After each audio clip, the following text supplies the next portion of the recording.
Hello, I'm Jonasz Rawiński, and you're watching TVP World Talks, where every word matters. Ukraine, in addition to the threat from Russia, might actually be facing a threat from North Korea, at least in a limited capacity. There are reports of troops training in the backyard of Russia in order to possibly be deployed on the front line at some stage. But this has also sparked reactions from South Korea. So what does it mean for the conflict? Is it a major escalation? What is going to happen next? And also, what is the significance of the BRICS summit held in Russia in the light of the ongoing war in Ukraine? All these questions and more we're going to be asking to our guest today, Milan Lelich, Political Analyst at RBC-UKRAINE. Hello and welcome to TVP World. Hello, and thanks for having me.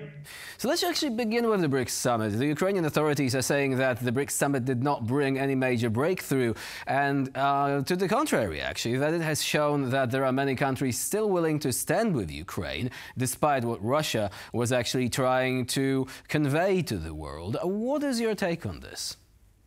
Yeah, so on one hand, really, Russia failed, to unite the global South and its allies like China, India, and other nations around its view of ending the war and its ambitions to gain even more and more Ukrainian territories. So, just from this final declaration or final communique of the summit, there was only one point, one paragraph where 36th, I believe, where Ukraine was mentioned, and there were very, ambiguous wordings like the respect of the UN Charter and that peace is better, that all the BRICS countries, they support peace and peaceful solutions. So this is basically nothing.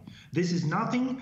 On the other hand, it has proven that we, unfortunately, at the very end of the third year of the full-scale war, we cannot say that Russia is in international isolation. Unfortunately, the civilized world, the Western countries, they failed to isolate Russia, because we see a lot of leaders, in particular leaders of world nations like China, India, for example, they shake hands with Putin, they make photos. A total shame that Antonio Guterres from the United Nations, the General Secretary of the UN, has come there to Kazan. This is a terrible shame, but still he has come. Maybe also some nations in the global South will pay attention to this. So, that's a very interesting point there, because earlier on he actually skipped the Ukraine Peace Summit in Switzerland, but now he went to the BRICS Summit in Russia, which perhaps should tell us something. But still,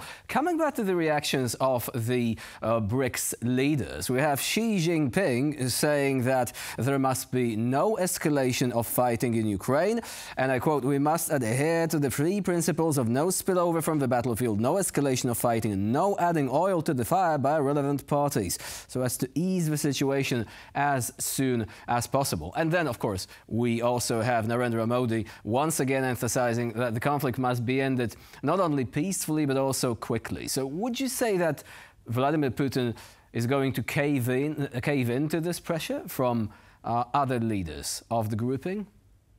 Well, basically, that's nothing new. These three principles by Chinese leadership, we heard about it for many, many months, and Narendra Modi has been repeating his approach basically since day one of the full-scale war. So that's nothing new. I mean, it means that, well, in my opinion, these nations maybe will push Putin, are tenderly pushing Putin to end the war, but this is not a hard pressure, and okay, they may help him somehow, they may use this for their own benefit, as India and China widely use, but I don't think that it will really somehow, this summit and all the talks that were there, they will really heavily influence the course of war. I think it will go as it goes, so there is a signal, okay, you do what you want to do. We want this conflict to be solved. We're gonna give you certain help in certain measures, but for us it will be okay if this conflict if this war is over as soon as possible. But okay, it's up to you. It's your decision eventually. Basically, the same situation as before the summit. So again, I don't forecast any major breakthroughs after the summit. So they are tenderly pushing Putin towards ending the conflict, but also benefiting from the ongoing economic cooperation. According to Bloomberg, India is actually the second country, second only to China, which continues to deliver equipment which can be used in weapons production to the Russian Federation. So there you have it. What do you think about this discrepancy there?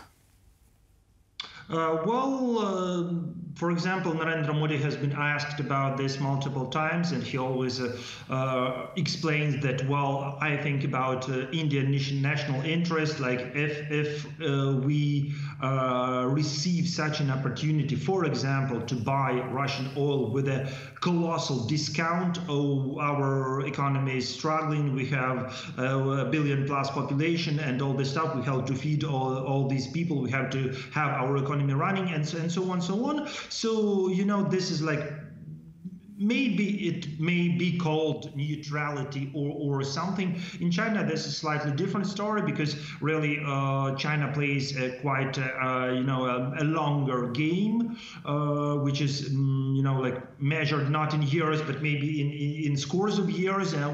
So it has its strategic view, and it really, Beijing clearly understands that after this war, Russia will become much more dependent on China than before the war, which clearly benefits Beijing. But still, there are some troubles, some issues about this war.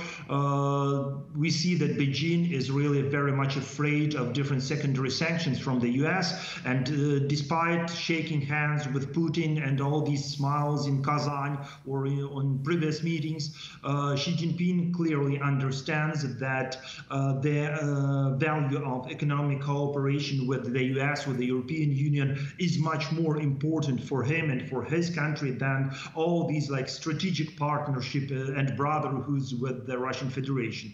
So Xi Jinping is playing a long game. What kind of game is Kim Jong-un playing at the present stage?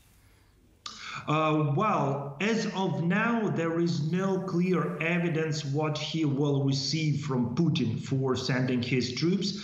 I have seen some reporting that it may be something about some nuclear technologies, nuclear weaponry and ballistic missiles and all this missile technologies and all this stuff, which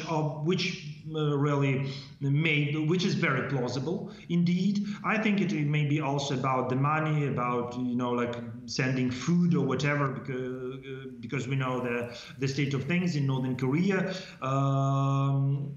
It lacks everything, basically, everything, food and everything that Russia is still able to provide to Northern Korea. And also, I think this is about cooperation in the military sphere. Russia really does have certain technologies that Kim Jong-un is clearly interested in.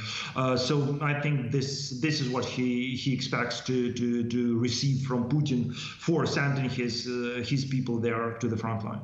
Well, this could also backfire, according to the latest reports. When speaking to the press, the president of South Korea during the visit and the talks with Poland's President Andrzej Duda said that what we have here is actually a threat to stability. This is something very serious.